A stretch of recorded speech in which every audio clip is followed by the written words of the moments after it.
नमस्कार, आप सभी का स्वागत है योग और स्वास्थ्य पर आधारित हमारे इस बेहद खास कार्यक्रम स्वस्थ विचार में। मैं हूं आपके साथ आपका साथी विकास। दर्शकों, स्वस्थ विचार एक ऐसा कार्यक्रम है जिसमें आपको सेहत से जुड़ी तंदुरुस्ती के बारे में जानकारी दी जाती है। अलग अलग रोगों के बारे में आपको विस्तार से समझाया जाता है, उनके लक्षण बताए जाते हैं और फिर उसके बारे में चर्चा करते हैं जो उपचार होते हैं। ये उपचार भी इसलिए और ज़्यादा महत्वपूर्ण है और इसलिए भी विशेष है क्योंकि इन उपचारों में जिन भी चीज़ों का प्रयोग करना होता है तो वो सब चीज़ें आमतौर पर आपके रसोई घर में भी उपलब्ध होती हैं। तो अलग से आपको कुछ जद्दोजहद नहीं करनी है और जो भी घर में उपलब्ध साधन है उसी से आप अपना उपचार कर सकते हैं। हमारे आसपास जो प्राकृतिक चीज़ें हैं उनको हम अपने लिए शस्त्र कैसे बनाए, यानी रोगों से बचने के लिए या रोगों से लड़ने के लिए उनको हथियार कैसे हम तैयार करें, वो सारी चीज़ें आपको इस कार्यक्रम में बताई जाती है। और इन सभी विषयों में हमारा मार्गदर्शन करते हैं जाने माने असाध्य रोग निवारक गायत्री सिद्ध पंडित श्री लक्ष्मण दास रतन भारद्वाज जी। आइए सबसे पहले गुरु जी का स्वागत करते हैं और कार्यक्रम की शुरुआत करते हैं। गुरु जी नमस्कार। नमस्कार। ये कार्यक्रम आप सभी के लिए हम लेकर आए हैं और हम चाहते हैं भी हैं कि आप इस कार्यक्रम का हिस्सा बने। यदि आपके साथ किसी भी तरह का रोग है, शारीरिक कष्ट है, तो आप इस कार्यक्रम में सीधे जुड़ सकते हैं। हमें कॉल करें या आप हमें व्हाट्सएप के जरिए मैसेज भेज सकते हैं। व्हाट्सएप मैसेज में आपको लिखना है अपना नाम, उम्र, कहाँ से बात कर रहे हैं, पूरा सवाल। और साथ ही साथ आपको याद दिलाते हैं कि जब भी आप इस कार्यक्रम को देखने बैठें, कॉपी और पेन लेकर बैठना बिल्कुल ना भूलें। जो भी नुस्खे उपचार आपको बताए जाए उनको आप लिख जरूर लें ताकि आपके जहन में उम्र भर वो तमाम नुस्खे, वो उपचार बने रहें और आप उनका सदुपयोग कर सकें। तो चलिए शुरू करते हैं आज के मुख्य विषय पर चर्चा।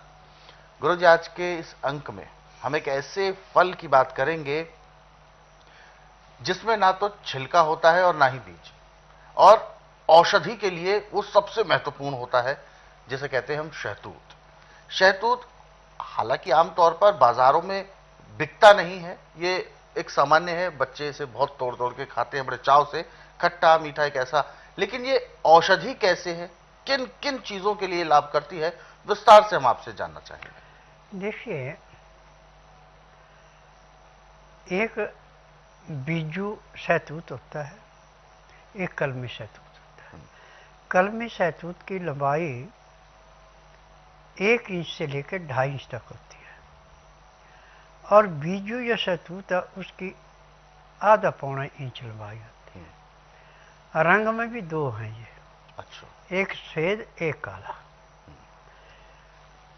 और कुदरत की देन देखो कि मौसम के अनुसार जो रोग पैदा होता है उसकी दवाई पहले तैयार कराते हैं। ये सृष्टि और प्रकृति की देन है। जब सर्दियाँ खत्म होकर गर्मी स्टार्ट होने लगती है तो हमारा खून भी नया बनना शुरू होता है। बिल्कुल। खून भी बदली होता है। तो खून के इन्फेक्शन को समाप्त करने के लिए शहतूत एक किस्म का अमृत है। अच्छा। और समय के अनुसार अलग अलग टाइम पे पकता है। कलमी शहतूत तो आपको सबसे पहले मिलेगा और जो बीजू शहतूत है ये थोड़ा लेट मिलेगा। जब भी आपके खून में इन्फेक्शन है, भूख नहीं लग रही, कोई तकलीफ महसूस हो रही है, आप दोपहरी को शहतूत के पेट पे चढ़ जाओ, चक के शहतूत खाओ। रोटी खाने की जरूरत नहीं है, परंतु पानी नहीं पीना इसके ऊपर घंटा 1.5 घंटा। पानी लेंगे तो फिर दस्त लग जाएंगे। पानी लेंगे तो पेट को बहुत अच्छा साफ करेगा।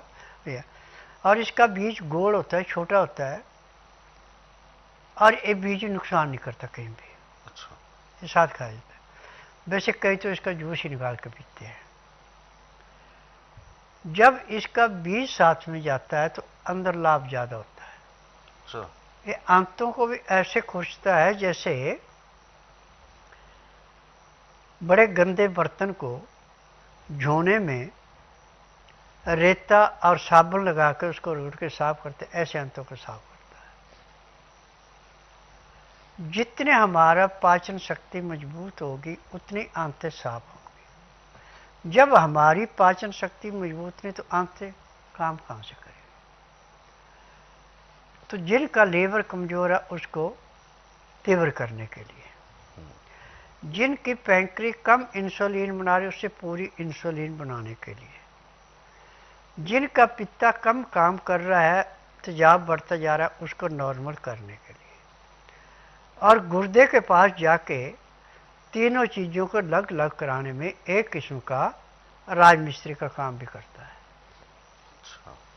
जब शुद्ध खून तिल्ली को मिलेगा, तिल्ली दिल को देगी, दिल को ऑक्सीजन पूरी मिल रही है, खून साफ हो गया, रोग कहाँ से आएगा। तो इसमें कहावत है कि कभी भी खून में इन्फेक्शन हो जाए तो शहतूत के पेड़ पे चढ़ जाओ। अच्छा। परंतु सबसे ज़्यादा जो इसकी बात है वो ये है कि शहतूत आपको फरवरी मार्च में मिलेगा। अच्छा। ये ज़्यादा लंबा नहीं चलता जी। और एक कच्चा नहीं तोड़ा जाता, पकने के बाद ये का होता है।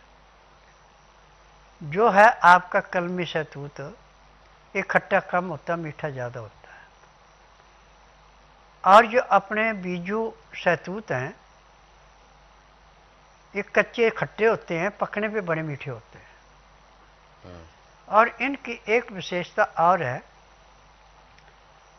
कि जिस टाइम बसंत ऋतु आती है और इसमें कोपलें आती हैं नई, तो जो आपके बीजू शहतूत है उसकी कोपलों को तोड़ के उसकी सब्जी बनाई जाए, वो भी यही काम करती है जो शहतूत करता है। अच्छा। ये भी है। और लकड़ी इसकी बड़ी मजबूत होती है। यदि इसकी लकड़ी जैसे 15-20 साल का हो गया तो इसके अंदर एक काल्ख सी पैदा हो जाती है, जैसे शीशम के पेड़ में होती है। अच्छा। और कृष्ण पक्ष में पेड़ काटा जाए तो इसका जो भी फर्नीचर बनाया जाए बहुत मजबूत होता है। अच्छा। ये भी है। अब फलों के ऊपर जो बात चल रही है मैं थोड़ी थोड़ी बातें बताता जाऊंगा। यदि आप इनको ध्यानपूर्वक सुनते हैं, समझते हैं, लिख करके रखते हैं और इसको अपनाते हैं तो आप ये देखेंगे कि जो सालों में आप हजारों रुपए डॉक्टरों को खर्च करते हैं वो बच जाएंगे। बिल्कुल। तो क्या गुरुजी, जैसे कि शहतूत हमें खून के लिए बहुत ज्यादा लाभप्रद है, हाँ। तो क्या इसमें किसी तरह की हमें कोई सावधानी भी रखनी चाहिए कि इसका कोई साइड इफेक्ट या कोई नुकसान तो नहीं होता? इसका कोई साइड इफेक्ट नहीं है।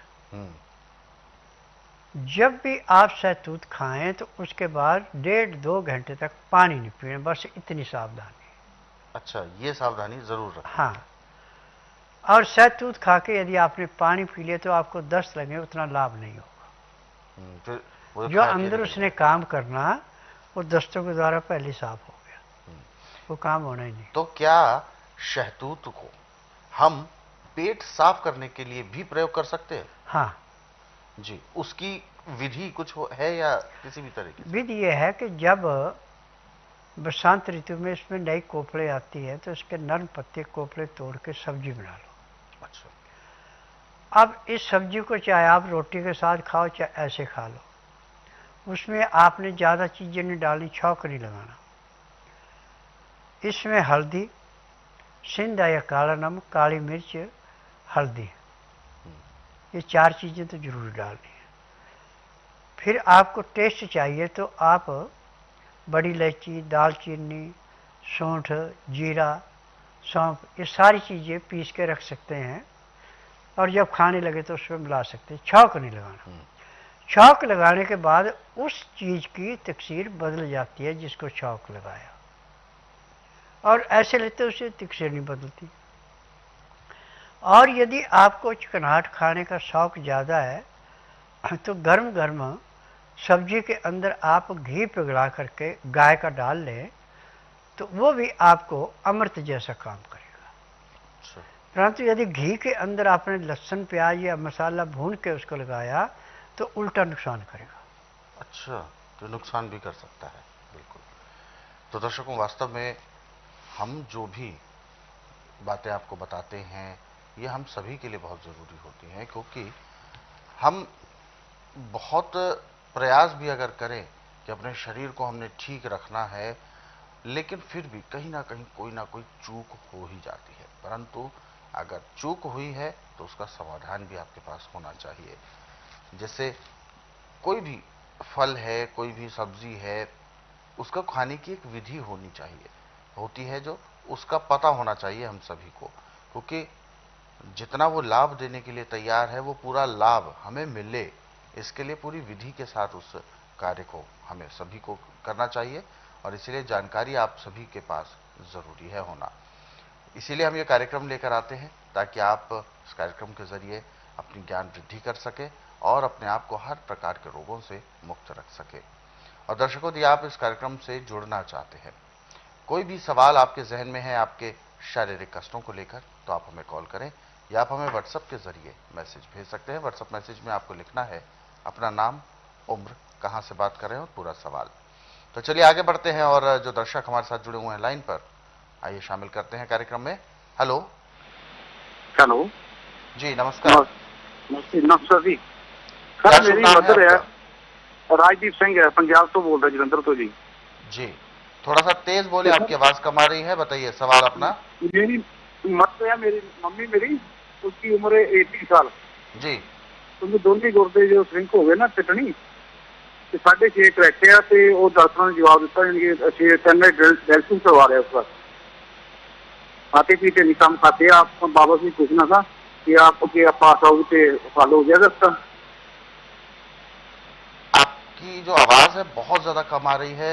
एक बार सवाल अपना दोबारा बता दीजिए प्लीज।